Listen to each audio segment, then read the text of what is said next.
Dieu a tout enregistré dans la tête, hein. Tout est dans la tête, cassette bu bees la bu mu la scanner directement nga wàcc ak moom. Maintenant c'est pourquoi souvent je fais la différence entre connaissance et ak savoir, parce que se faire violence sur soi mooy le fait de se secouer. Le fait de se secouer ça fait sortir voilà réserve li nga dencoon comme en réserve. Mais si ngay xamee li nekk ci yow ba ñu nga ba dans le ring dañ naan la montre-moi ce que tu as dans le ventre.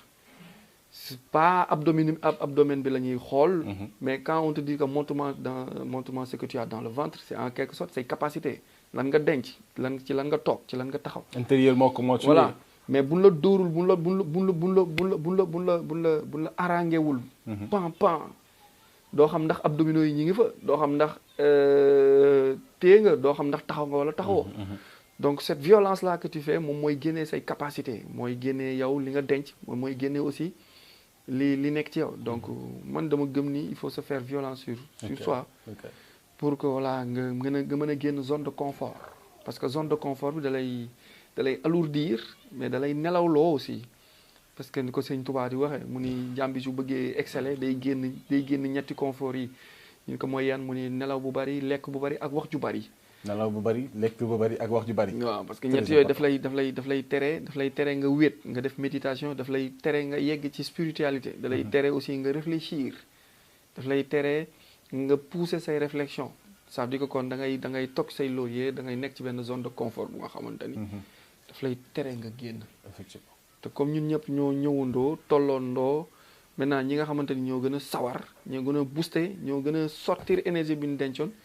ñoom ñooy accéder au sommet te loolu pour nga def ko da ngay xam définition wu savoir xam définition wu connaissance. savoir avoir la da nga koy wuti boo juddoo ba màgg ba xàmmee da ngay dem école fàllu bind livre nga lire livre bi am savoir. ça avoir son avoir c'est avoir s apostrophe la ak avoir c'est le langage des oiseaux. mooy li nga xamante ni yaa ko wuti.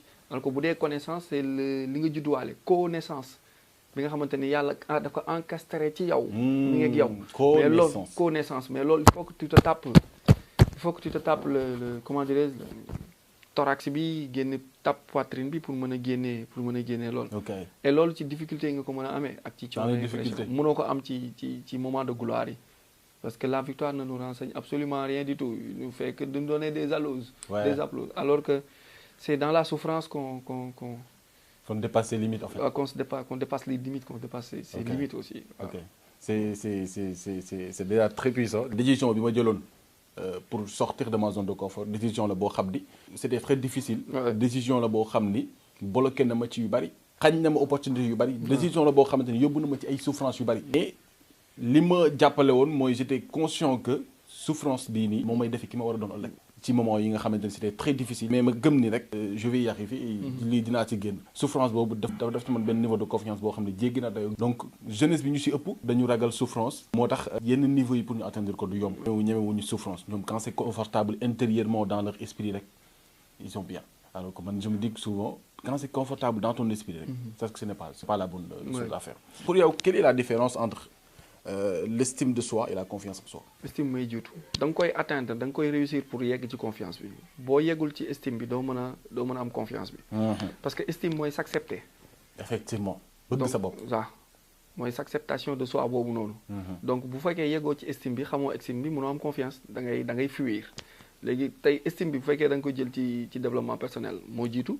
mais boo ko jëlee ci pyramide de Maslow aussi estime moo jiitu parce que ci pyramide de Maslow da ngay am besoin physiologique yi mooy lekk naan tëdd nelaw voilà après boo jógee ci base bi da ngay dem ci sécurité tu commences à se sentir à l'aise nga nekk en sécurité du c'est pas le fait de ne pas être agressé sécurité mooy nga am confort bi ci fu ne ci toog ci waxtaan ci lekk ci naan hygiène fu ne am na sécurité même psychologiquement nga commencé nekk en sécurité donc boo jógee ci sécurité boobu rek automatiquement da ngay gis ni da ngay commencer am estime boobu maintenant estime boobu noonu bu ñu retourner waatee ci développement personnel ci motivation dafa am lu jiitu dafa am lu ñuy wax concept de soi mooy imagination bi mooy qui tu es la question qui suis réellement mooy yow la kan d'abord tu te poses la question yow la kan parce que ñu bari ils tardent à se poser cette question et pas mal de personnes n'ont jamais répondu à la question qui suis ak réellement qui je veux devenir dans le futur moo tax boo gis boo tasee sa ancien professeur sax danaan la jeune homme qu'est-ce que tu es devenu maintenant.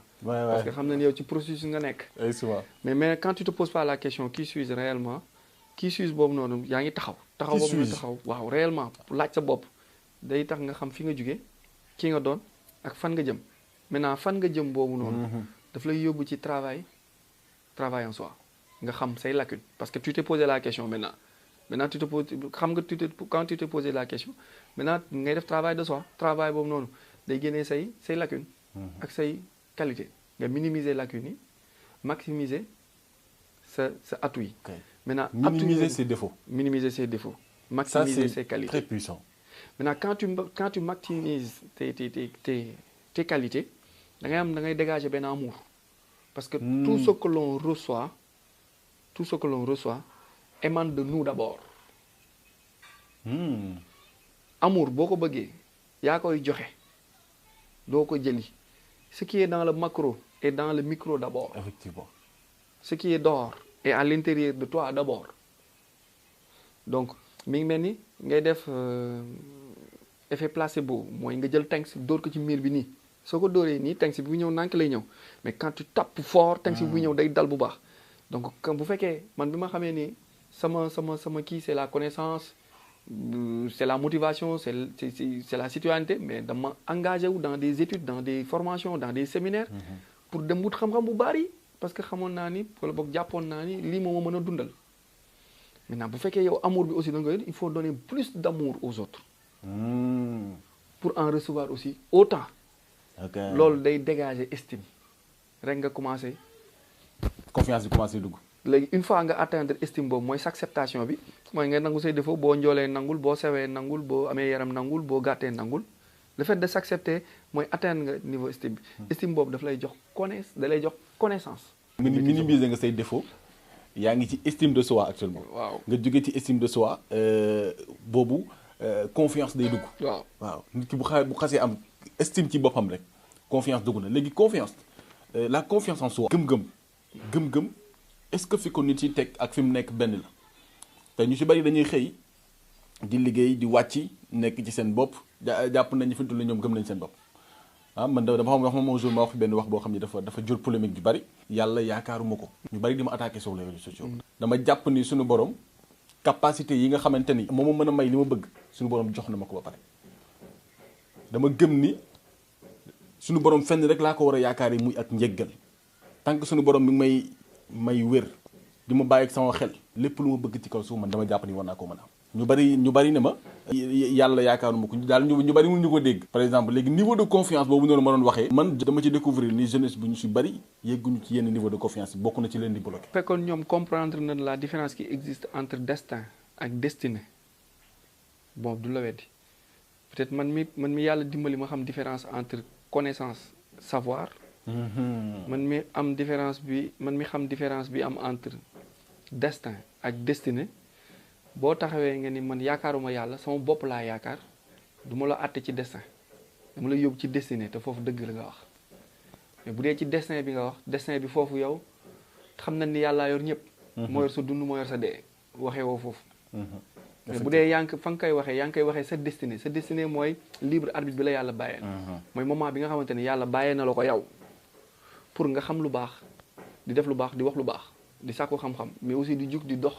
ci lu baax ak di dox pour yow nga amal sa bopp yàlla li mu séq ak yow suba si par exemple le matin mooy mu yee la moom moo ni la woon di ko dund mooy sa destin da lay yee. mais quant à jug lal bi dem sangu génn ndekki boot sa saak dem ñoom nekk ci kooku yow la ko bàyyee kon donc yow foofu nga doon waxee yaa ngi doon waxee ci destinée mais waxee woon ci destin donc il sera très difficile très compliqué aussi. ki nga xamante ni état de confiance am ak conscience am dafa des day am problème mu dégg-dégg mu lan mooy confiance en soi parce que ñu bari jàpp nañ ni mooy xëy mënal sa bopp. waaw mënal sa bopp. alors que front bi dëgg-dëgg du mënal sa bopp ñaata nit ñoo mënal seen bopp te ils veulent pas s'afficher ils peuvent pas s'afficher. ñooñu ils sont des suiveurs parce qu'il y a 3 catégories de personnes il y a des dormeurs des suiveurs ou des leaders. Les leaders sont très petits les suiveurs mooy la grande masse là bi ñuy topp mais dormeur bi mooy la grande masse bi nga xamante ni il est muette groupe boobu boo leen yeewee sax tu les déranges suiveurs yi mooy ñi nga xamante ni bu toppee Fallou waaw lu Fallou def ñu dem bu Fallou jaaree yi ñu jaani maintenant ci biir suiveurs yi moom benn groupe bu ndaw bu nga xamante ni il se réclame leader c'est là qui dirige qui tire les chapeaux qui oriente le grand groupe donc pour nga jógee foofu dem foofu noonu ça demande pas nga am benn confort matériel parce que am na ñoo xamante ni seen confiance en soi ñi ngi koy amee ci yor matériel oto jabar kër compte bancaire ça fait pas de un homme dégg nañ fi ay nit yu ay milliardaires yi def des conneries immenses effectivement donc du def ay conneries kay gis nañ fi ay ministres yi def ay conneries ay hommes d'état yu def ay conneries ay dingueries donc cette confiance là c'est pas le fait d'être honorable riche connu célèbre wala yor benn confort matériel wala yëre bu cher dàll bu cher pour que nga taxaw mën a pomper wala nga am benn aura bi nit ñi topp la yëkkati la non c'est pas ça cette confiance là mooy li sëñ Cheikh doon wax mooy nga nekk un challenger dëgg mooy nga fekk défi bu kenn relevé wul nga relevé ko par exemple nga ñëw seen kër kenn mosul jàng ba am licence ñëpp seen jàng CM2 lay am wala BFM nga nekk la première personne bu indi licence wala bu indi bac seen biir kër loolu défi la parce que fekkoon nga kër gi ñu tegoon ko ci niveau bii nii nga yóbbu ko ci niveau bee du am doole du mën xeex du sañ du am fit bu bon quoi mais am fitu relever défi la kookoo am confiance en soi dëgg nag